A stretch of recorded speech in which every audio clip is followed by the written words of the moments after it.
eins og önnur fyrirbæri þá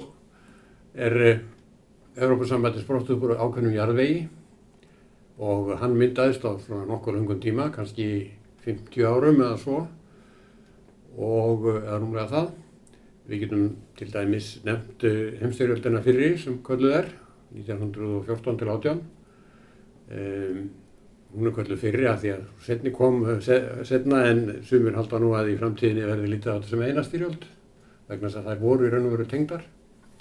En sem sagt í fyrri heimsstyrjöldinni bárust menn á banaspjótum í Evrópu og víðar og það voru þessar sömu þjóðir, Þjóðverjar, Frakkar, kannski sérstaklega en líka Bretar og síðan Bandaríkjamenn í lokin á því stríði reyndar. Og þetta höfðu þessar þjóðir reyndar gert í aldir, ekki bara eins lengi og helstu menn muna, heldur bara öldum saman höfðu þær verið sífellt að berjast yfirráð yfir landi og annað eftir því. Nú, og þessi styrjöld hún endaði kannski með svokölluðum friðarsamningum þar sem að Þjóðverjar þeim var gert að borga miklar sektir eða skaðabætur eftir stríðið. Annað sem gerist svipað leyti var byltingin í Rússlandi sem síðar myndaði Sovétríkin og það var auðvitað mjög afdrifaríkt og hafði áhrif á breytti eiginlega landfræðilegu heimsmynd á þeim tíma. Í þriðja lagi má nefna heimskreppuna sem byrjaði 1929 og stóð í svo sem áratug.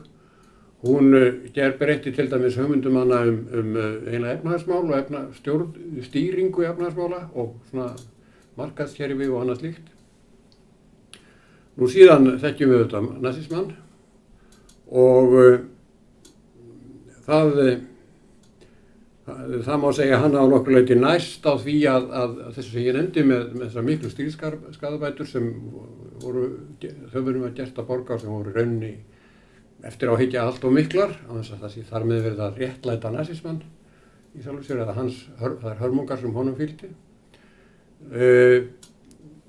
Þetta og síðan kemur seinni heimsstyrjöldin með þeim úrslitum sem hún hafði og allir þekkja að svokölluðu bandamenn unnu sigur og Þýskalandi var skipt og Þýskaland var náttúrulega ekki svipur hjá sjón þarna á fyrstu áratugunum eftir stríðið. En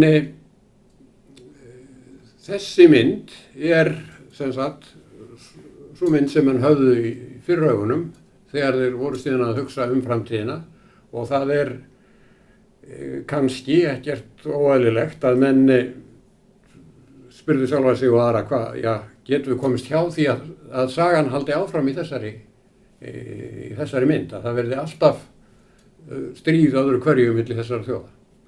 Og þetta jarðvegurinn sem Evrópusambandið sprottið upp úr í stuttu máli.